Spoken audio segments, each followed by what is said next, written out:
Assalamualaikum warahmatullahi wabarakatuh. Apa kabar anak-anak? Pada kesempatan kali ini bersama Ibu Riantini Basri MPD, mari kita belajar mengenai teks pidato persuasif.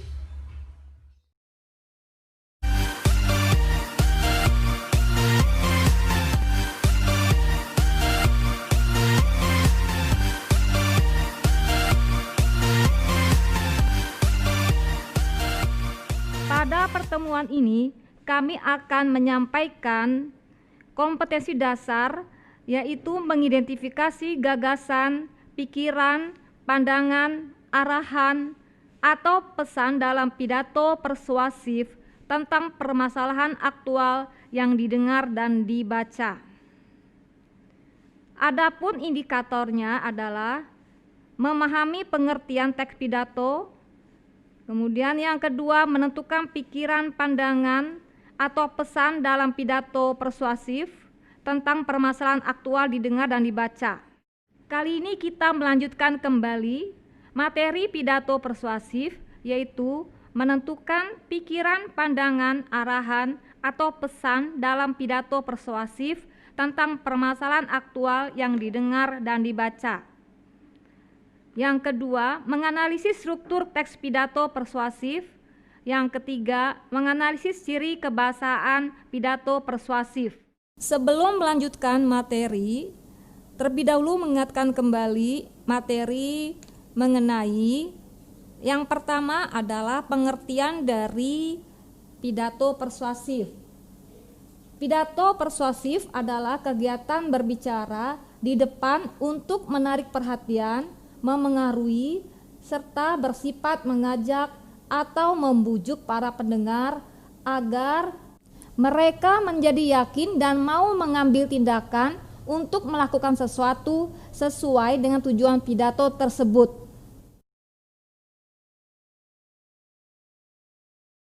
Adapun tujuan pidato persuasif adalah untuk meyakinkan audiens untuk melakukan sesuatu. Baiklah, sebelum kita mengetahui struktur dari teks pidato persuasif, terlebih dahulu kalian mendengarkan mengenai video pidato persuasif berikut ini.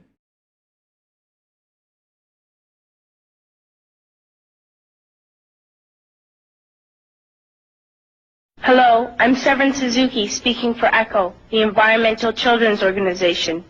We're a group of 12 and 13-year-olds trying to make a difference. Vanessa Seti, Morgan Geisler, Michelle Quigg, and me.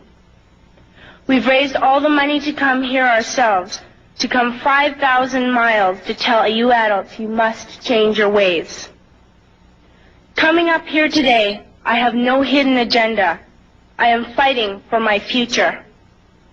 Losing my future is not like losing an election or a few points on the stock market. I am here to speak for all generations to come. I am here to speak on behalf of the starving children around the world whose cries go unheard.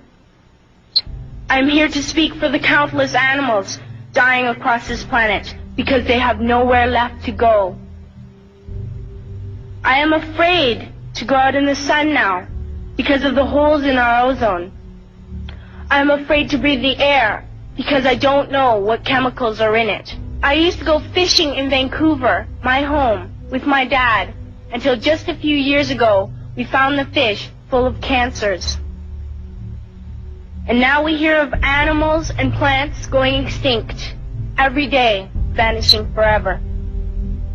In my life, I have dreamt of seeing the great herds of wild animals, jungles and rainforests full of birds and butterflies, but now I wonder if they will even exist for my children to see. Did you have to worry of these things when you were my age? All this is happening before our eyes, and yet we act as if we have all the time we want and all the solutions. I'm only a child, and I don't have all the solutions. I want you to realize, neither do you. You don't know how to fix the holes in our ozone layer. You don't know how to bring the salmon back up a dead stream. You don't know how to bring back an animal now extinct. And you can't bring back the forest that once grew where there is now a desert. If you don't know how to fix it, please stop breaking it. Here, you may be delegates of your governments, business people, organizers, reporters, or politicians. But really, your mothers and fathers, sisters and brothers, aunts and uncles, and all of you are someone's child. I'm only a child, yet I know we are all part of a family, 5 billion strong. In fact, 30 million species strong. And borders and governments will never change that. I'm only a child, yet I know we are all in this together and should act as one single world towards one single goal. In my anger, I am not blind, and in my fear, I am not afraid of telling the world how I feel. In my country, we make so much waste. We buy and throw away, and yet northern countries will not share with the needy. Even when we have more than enough, we are afraid to share. We are afraid to let go of some of our wealth. In Canada, we live the privileged life, with plenty of food, water, and shelter. We have watches, bicycles, computers, and television sets. The list could go on for 2 days. 2 days ago, here in Brazil, we were shocked when we spent time with some children living on the streets. This is what one child told us. I wish I was rich. And if I were, I would give all the street children food, clothes, medicines, shelter, and love and affection. If a child on the streets who has nothing is willing to share, why are we who have everything still so greedy? I can't stop thinking that these are children my own age, that it makes a tremendous difference where you are born. That I could be one of those children living in the favelas of Rio. I could be a child starving in Somalia, or a victim of war in the Middle East, or a beggar in India. I am only a child, yet I know if all the money spent on war was spent on finding environmental answers, ending poverty, and finding treaties, what a wonderful place this earth would be. At school, even in kindergarten, you teach us how to behave in the world. You teach us not to fight with others, to work things out, to respect others, to clean up our mess, not to hurt other creatures, to share, not be greedy. Then why do you go out, do the things you tell us not to do? Do not forget why you are attending these conferences, who you're doing this for. We are your own children. You are deciding what kind of a world we are growing up in. Parents should be able to comfort their children by saying, everything's going to be all right. It's not the end of the world. And we're doing the best we can. But I don't think you can say that to us anymore. Are we even on your list of priorities? My dad always says, you are what you do, not what you say. Well, what you do makes me cry at night. You grown-ups say you love us, but I challenge you, please, make your actions reflect your words. Thank you.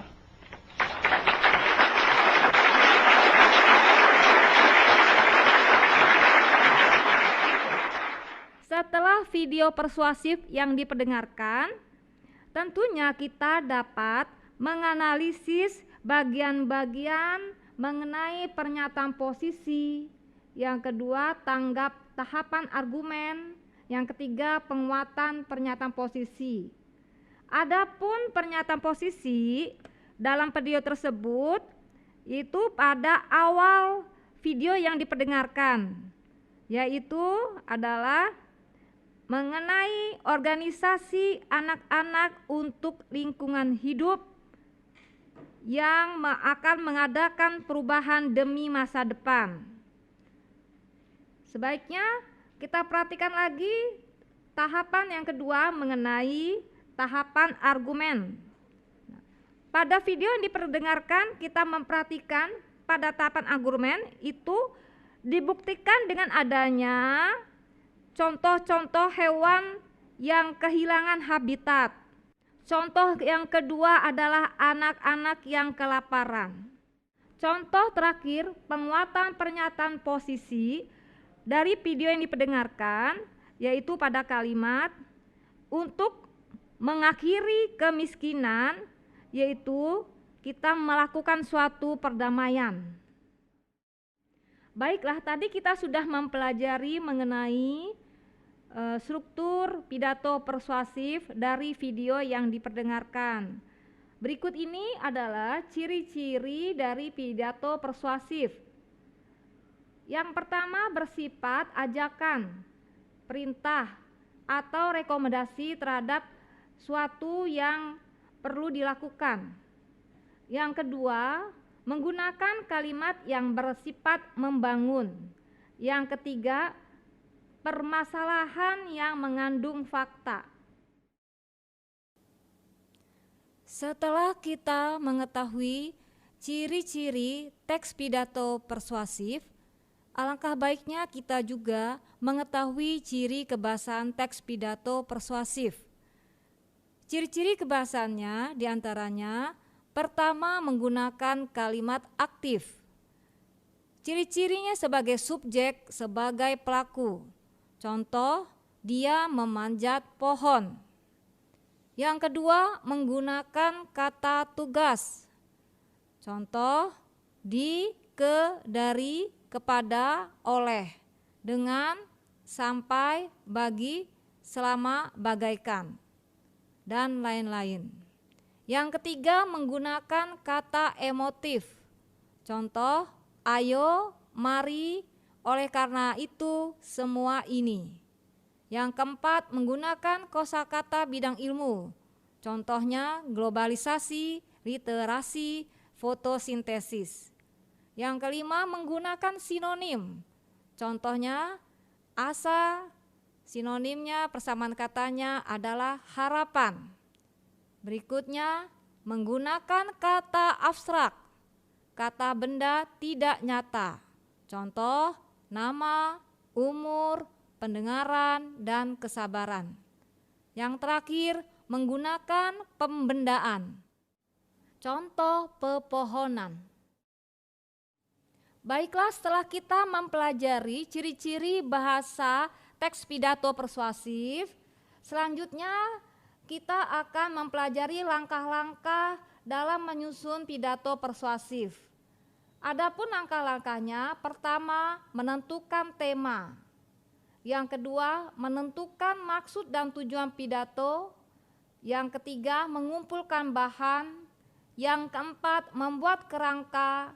Yang kelima, menulis teks pidato. Setelah menyaksikan video pidato persuasif, jawablah pertanyaan di bawah ini.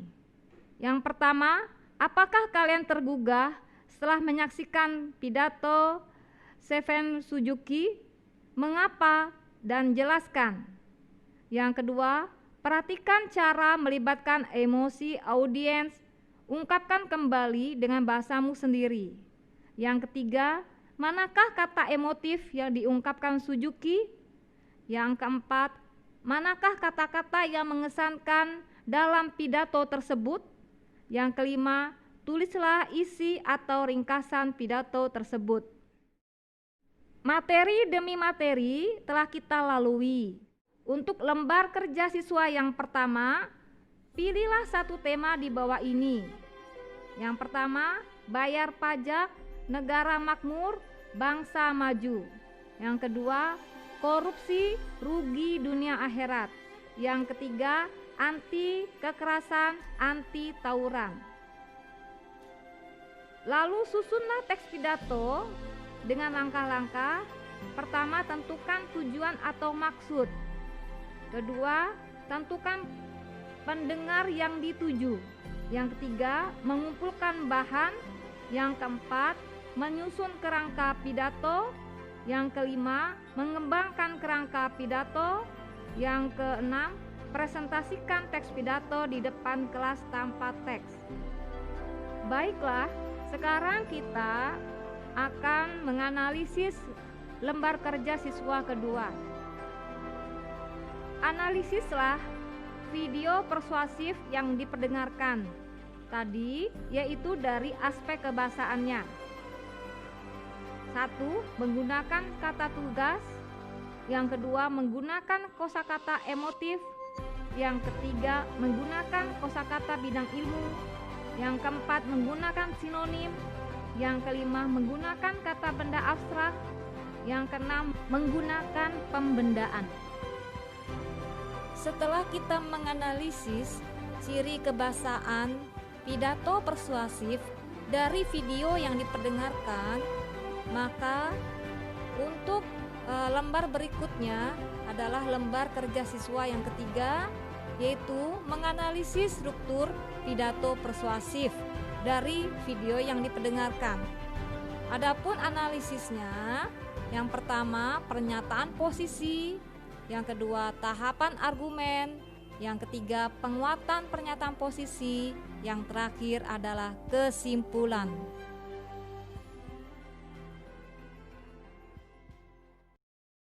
Berdasarkan materi yang telah disampaikan, dapat disimpulkan bahwa prinsip-prinsip pidato persuasif yang pertama membujuk demi konsistensi, kedua demi perubahan kecil, yang ketiga demi keuntungan, yang keempat demi pemenuhan, dan yang terakhir berdasarkan pendekatan gradual. Demikianlah pembelajaran mengenai teks pidato persuasif. Sampai jumpa pada video berikutnya.